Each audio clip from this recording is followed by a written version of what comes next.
These are 8 fat burning tips in no particular order. Refined carbohydrates, gotta go. Bagels, pizzas, bread, pasta, they all gotta go until you reach your ideal weight.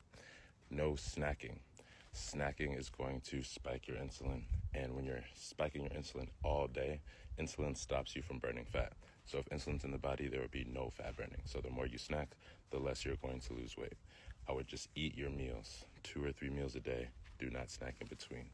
I would not eat 3 hours before bed.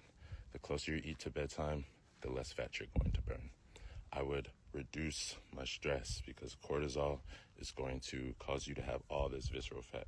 It literally moves muscles from your butt and your thighs and brings it into your stomach as fat.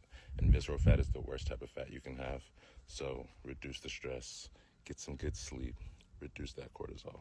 Walk after every single meal because your glycogen stores are going to be increased. Glycogen is how you don't store food as fat. If you don't have any glycogen stores, all the food you eat turns into fat. Your cells don't need that much energy. So if you're eating hella food, your cells get full, you don't have any glycogen stores, those are your muscles, then you're going to go straight to fat storage. So everything you eat, straight to fat. And if you're eating like a lot of refined carbohydrates and sugars, you're not even going to use a lot of the food anyway. So it's all going to be going to fat storage, and then you're going to be hungry again because you weren't able to use any of the food. So when you walk after every meal, your glycogen stores increase. Your legs are your biggest glucose sinks, which means they need a lot of glucose to function. So please walk after every meal. Resistance training is also going to increase your glycogen stores. You should do that 3 times a week. Push-ups, sit-ups, squats. If you can weight lift, it's going to be huge for your glycogen stores. The more glycogen stores you have, the less sedentary you have, the easier it is going to be to lose weight. 16 ounces of water before each meal. That's going to make you more satiated. A lot of the times you're just thirsty and not really hungry. You can add some apple cider vinegar or some lemon to the water if you wanted to slow the gastric emptying. Gastric emptying is how fast the sugar is getting into your bloodstream. The faster sugar is getting into your bloodstream, the more insulin you need. The more insulin's in the bloodstream, the less fat you're going to burn.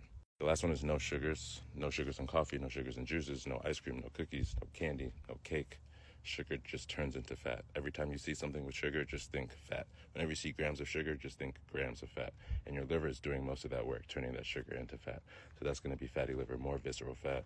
It's just unappealing, right? So do you want your taste buds to be happy, or do you want to look good in the mirror? Do you want your taste buds to be happy, or do you want to be confident when you go to the beach? Do you want your taste buds to be happy, or do you want to actually be metabolically healthy? Because all that visceral fat is very toxic. It's just leaking toxins all through your vital organs. Stick to the script. The fat's going to fly off, Ashay.